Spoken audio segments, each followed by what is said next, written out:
through my school career, I was taught numerous different events throughout American history. From my parents, I was taught to always be thankful to be born in America. Though I would have to work hard, I would be granted more opportunities than those born in other countries because we were born in the land of the free. When I was little, this idea of gratefulness was all I had. But as I began to grow older, the doors of understanding continued to open for me. With a more political background, access to the internet, and the maturity gained to understand modern events, my opinion shifted. My history teachers didn't just teach me about anyone. I was constantly learning about the greats. I learned that to make an impact on the world around you, one must fight for what they see as right. Then, in my 8th grade social studies class, I was presented with a project to define an essential question: what is an American citizen? My literacy teachers always taught me to break a word down in order to understand its meaning. The term citizen is related to the Latin term civitas, meaning city. It was referred to in early times as the inhabitant of a city. To the ancient Greeks, a citizen was a member of the community who participates in public affairs. Aristotle taught that a citizen is capable of both ruling and being ruled. In the Roman Republic, civitas consisted of those city residents who were educated and had the right to vote and hold office. All of these definitions of a citizen come from different times, minds, and places. But what ties this definition of a citizen to America? Well, according to the 14th Amendment, a citizen is all persons born or naturalized in the United States. So legally, yes, this is an American citizen. But what mannerisms can one have to truly fit this definition? All different kinds of people from around the world will view this differently, but a definition that has stayed true throughout the years of the upbringing of our country brings itself out through our nation's history. The definition of an American citizen is one who cares nothing about what happens to their own individual well-being, but to the future and the following generation. A true American is future-minded. At any time, anyone can be prejudiced against. But an American citizen will fight against this, even with the knowledge that they may not make it to see the change they fought for. Through incentivizing change in the government, changing the cultural norms, and fighting for economic equality, the American citizen will fight for what they believe will better the country. Some of our nation's greatest leaders and heroes are an exact model of this definition, but most are underdogs doing as much as they can to see the change that they see fit for this country. In 1776, the Declaration of Independence was signed by 56 men from a fascinating cross-section of individuals of the late 18th century. The Declaration was a document announcing the independence of the 13 colonies from Great Britain. In the early 1770s, more and more colonists became convinced that the British Parliament intended to take away their freedom. In fact, the Americans saw a pattern of increasing oppression and corruption happening all around the world. It was approved by the Continental Congress on July 4, 1776. We hold these truths to be self-evident, that all men are created equal, that they are endowed by their Creator with certain unalienable rights, that among these are life, liberty, and the pursuit of happiness. This document, drafted by our nation's founders, was one of the first examples of this future-minded ideal. Once they found a problem in the country they were currently inhabited of, they decided to fight for a change, knowing that the war after would have happened. Not only were the founders themselves showing this future-minded ideal, they were setting up future generations to have the same mindset. By explaining the unalienable rights, the right to abolish or alter government, and the consent of the governed, it allowed citizens of our country to have the ability to change the nation around them. When a problem is discovered, the citizens have the right to help make a change, which sets up the foundations of our nation for the future, or so it seemed.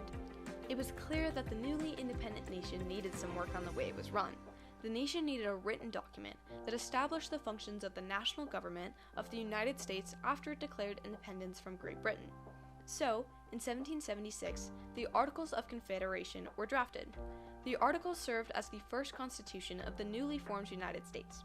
The document argued for a strong central government.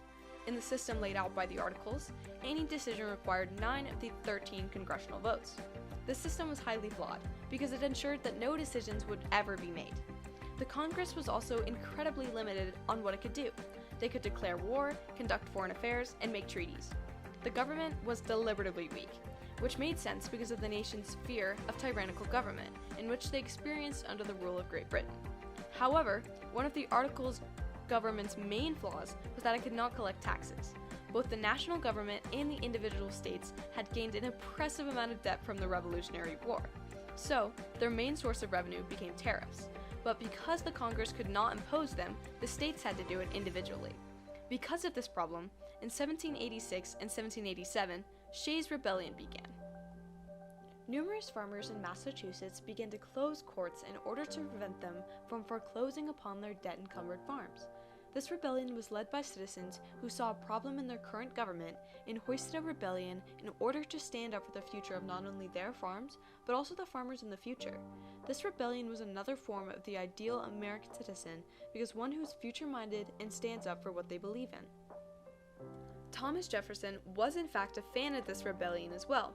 In a letter he wrote to James Madison following the event, he stated that, "I hold it that a little rebellion now and then is a good thing, and is necessary in the political world as storms in the physical."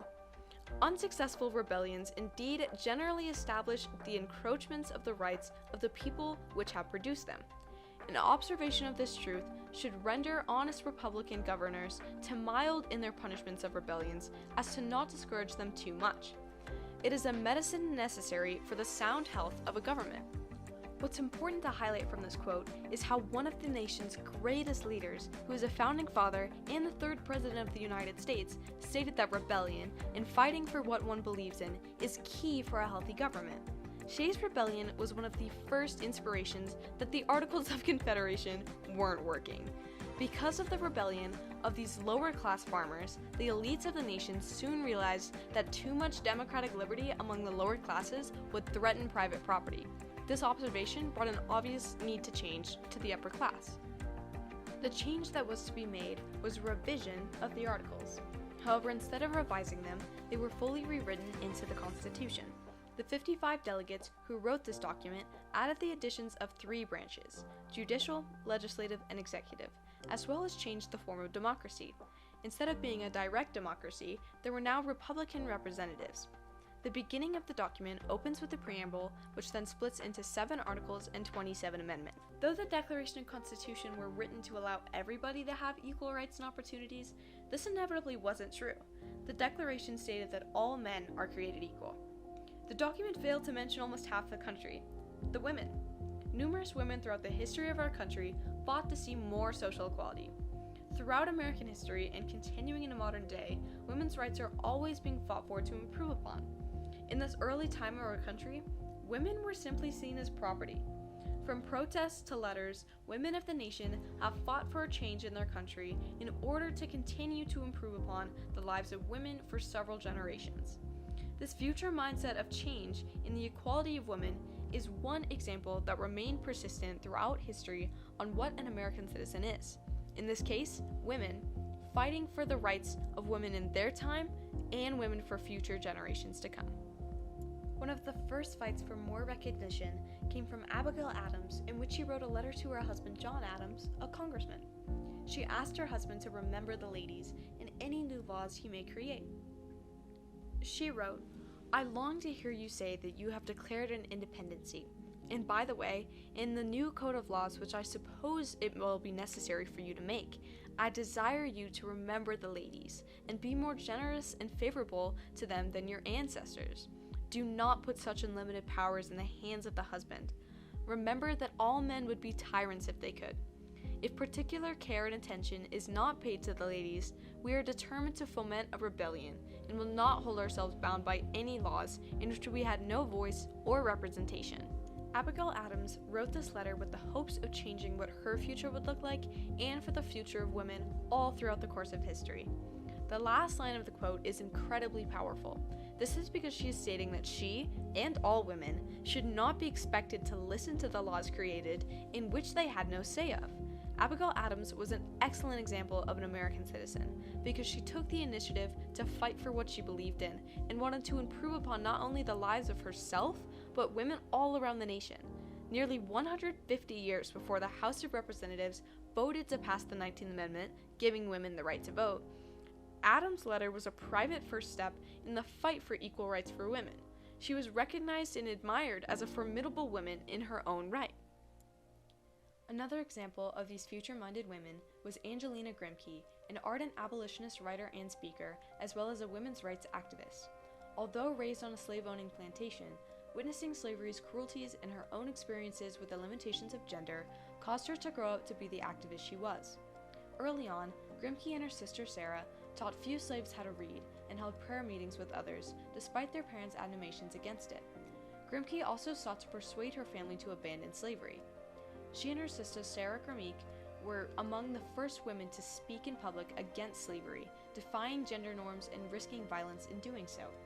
Beyond ending slavery, their mission, which was highly radical for the time, was to promote racial and gender equality. In 1829, she joined Sarah in Philadelphia, where both became members of the Philadelphia Female Anti-Slavery Society. Grimke supported herself as a teacher, and in 1835 wrote a letter to William Lloyd Garrison, who is an abolitionist publisher. Without her consent, he printed this letter in his newspaper. The movement launched her career as an abolitionist writer and speaker. In 1836, Grimke published her pamphlet, An Appeal to the Christian Women of the South, urging Southern women to join the anti-slavery movement. In South Carolina, leaders threatened Grimke with imprisonment if she returned home. Though unusual for the times, Garrison welcomed women into his American Anti-Slavery Society, and in 1837, Grimke and her sister became the first female agents touring New York and New Jersey. Their lectures about their firsthand knowledge of slavery's evils, especially to the mixed and male-female audiences, provoked rebuke from their ministers for their unwomanly behavior.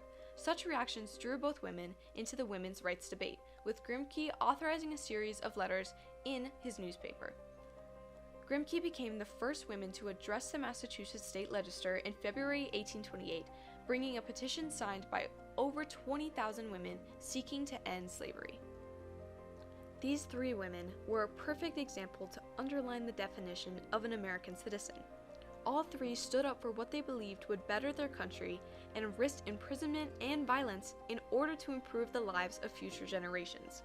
The women took an active stance against slavery and were actively working to encourage other women to take the same stance.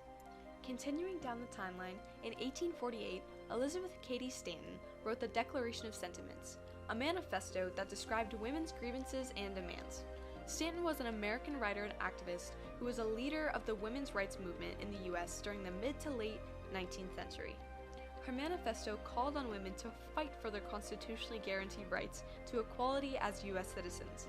The Declaration opens with the introduction of the Declaration of Independence, with the inclusion of women in the section that all men and women are created equal.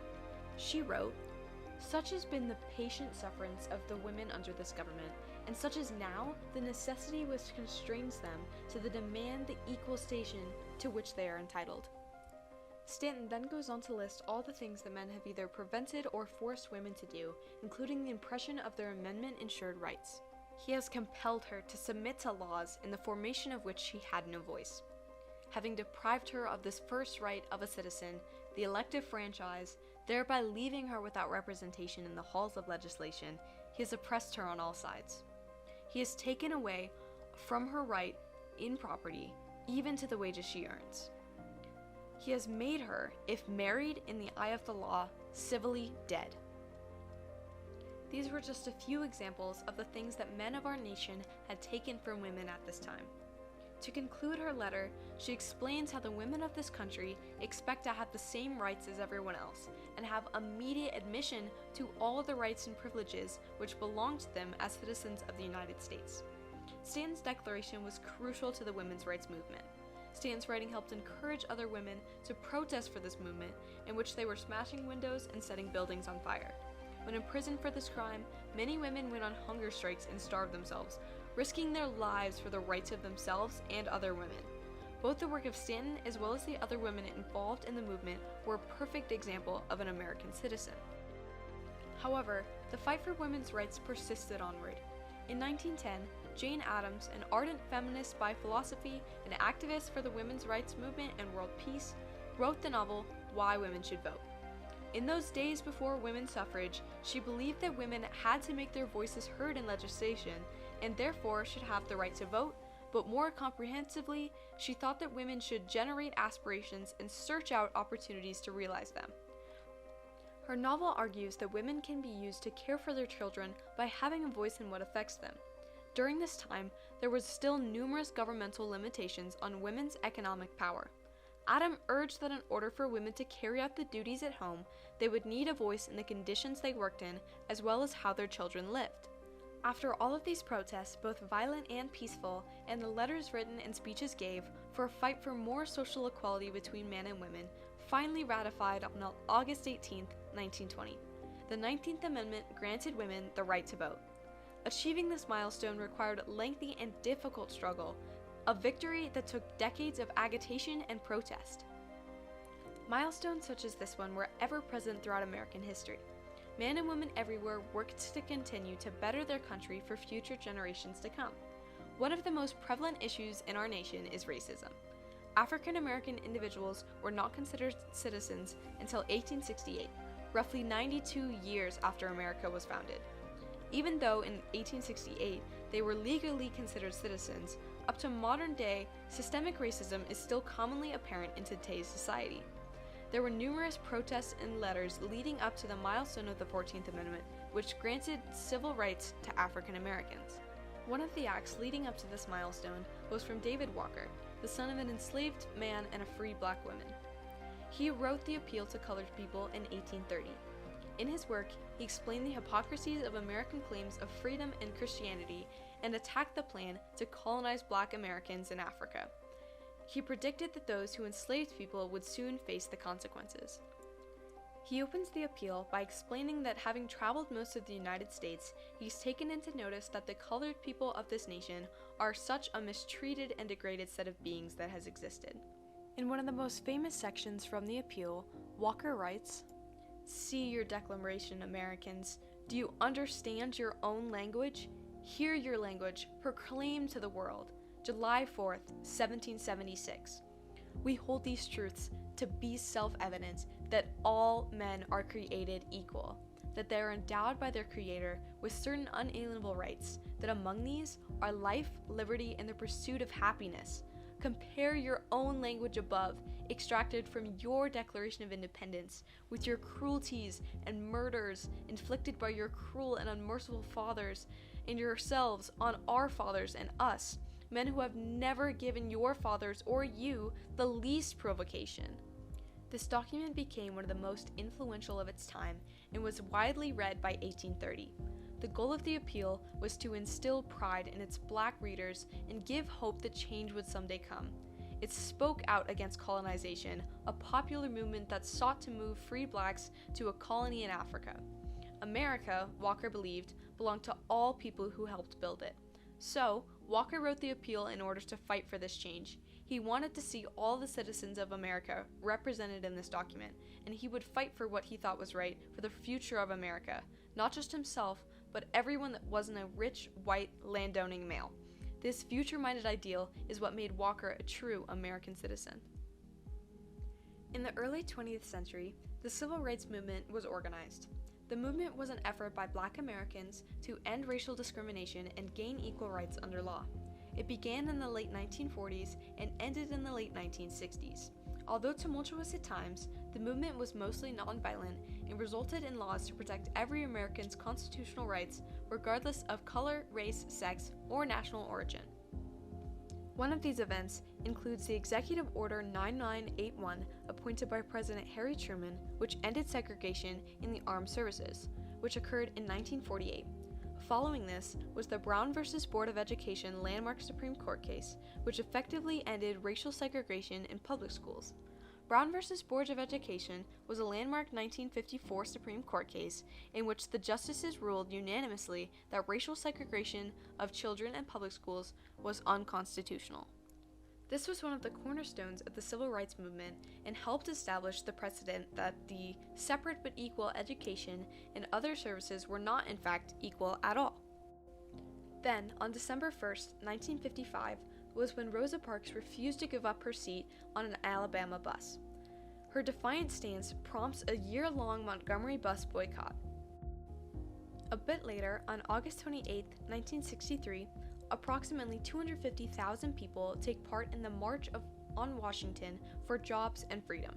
Martin Luther King gives his I Have a Dream speech at the closing address in the front of the Lincoln Memorial stating, "I have a dream that one day this nation will rise up and live out to the true meaning of its creed. We hold these truths to be self-evident that all men are created equal." Finally, on April 11, 1968, President Johnson signed the Civil Rights Act of 1968, also known as the Fair Housing Act, providing equal housing opportunities regardless of race, religion, or national origin. Furthermore, a crucial speech to this movement was Frederick Douglass's "What to the Slave is the 4th of July," written in 1852. Frederick Douglass was a former slave who had escaped and then became a prominent activist towards the abolitionist movement. He delivered his speech in Rochester, New York at Corinthian Hall. The speech was a condemnation of the attitude of American society towards slavery.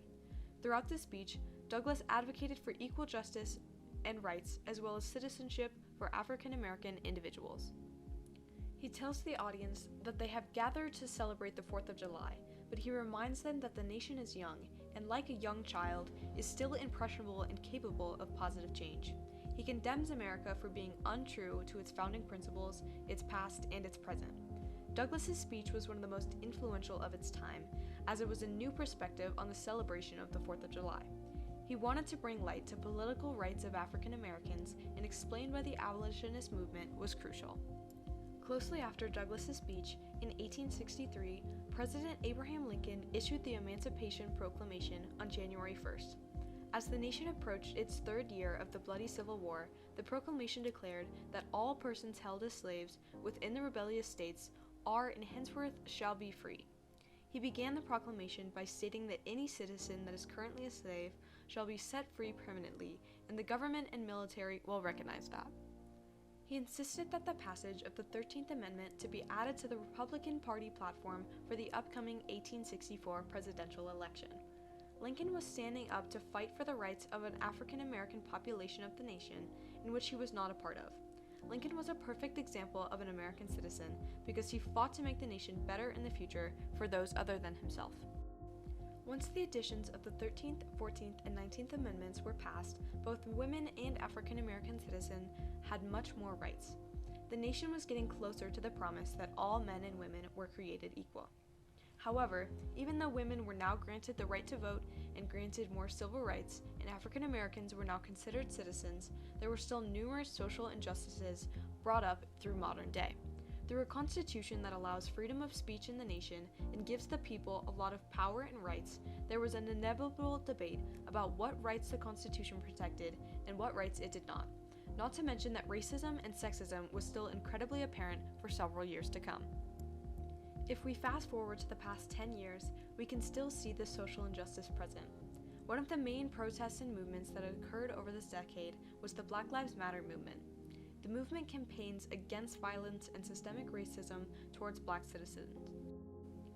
The Black Lives Matter movement began in 2013 following the death of Trayvon Martin, an African American teenager who was shot while taking a walk to a family friend's house. In 2014, Black Lives Matter protested against the deaths of numerous Black and African American people. In July that year, Eric Gardner died in New York City after a policeman put him in a chokehold while arresting him. Then, in August, unarmed teenager Michael Brown was killed by a gunshot from police officer Darren Wilson. Both peaceful protests and riots followed, much of which was done under the banner and hashtag of Black Lives Matter. The following year saw another spate of Black people being killed by police officers in the USA, including Walter Scott, Freddie Gray, and Megan Hockaday. Major protests sparked at the end of May following the death of George Floyd in Minneapolis. A video showing a police officer kneeling on Floyd's neck went viral after following his death. The still incredibly apparent systemic racism in our nation has truly brought itself forward in the past decade. However, we have the spark of the future-minded American citizen to continue to fight for justice for those who we have lost in the past 10 years, and for those who will continue to protest with the goal to improve the lives of African American citizens for future generations. One of the nation's problems that has been apparent throughout American history is the economic inequality between the citizens by gender. Obviously, in the 18th and 19th centuries, when women were not provided with the same rights as the men of the nation, they were making significantly less income. Though the gender wage gap probably dates back to the beginnings of civilization, it emerged as a political issue in the United States in the 1860s under the rallying cry of equal pay for equal work. Among the movement's most vigorous advocates were women's rights activists Susan B. Anthony and Elizabeth Cady Stanton, who made a case for the bridging the wage gap in their newspaper, The Revolution, and other works. Even when women of the nation were granted the right to vote, the gap persisted. The next major attempt to address the inequality on a national level came 2 decades later with the passage of the Equal Pay Act in 1963. It prohibited employers from paying male and female workers different wages for jobs that require the same amount of performance, skill, effort, and responsibility. However, this act also allowed for several exceptions, including pay structures based on seniority or merit. A year later, in 1964, the Civil Rights Act also addressed the wage gap, broadening the law to make compensation decisions based on race, color, religion, sex, or national origin unlawful. As with the Equal Pay Act, there were multiple exceptions, again including seniority and merit-based wage programs. Despite progress on the legislative front over the past 100 years, the gap has been slow to narrow. Women working full-time in 1960 earned about 60 cents for every dollar earned by men, the number cited by President Kennedy in the signing of the Equal Pay Act. Though the numbers gradually inched up over the next 30 years, they didn't reach 70 cents until 1990. In 2019, the latest year for which data is available, women were earning just over 82 cents for every dollar earned by men. The gender wage gap also varies substantially by race. According to 2019 data from the U.S. Department of Labor, Hispanic women earned just 55 cents for every dollar earned by white non-Hispanic men, while black women earned 63 cents, white non-Hispanic men earned 79 cents, and Asian women earned 87 cents.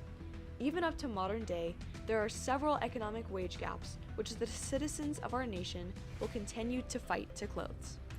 Another more recent event that occurred in American history was the Capitol riot that occurred on January 6, 2021.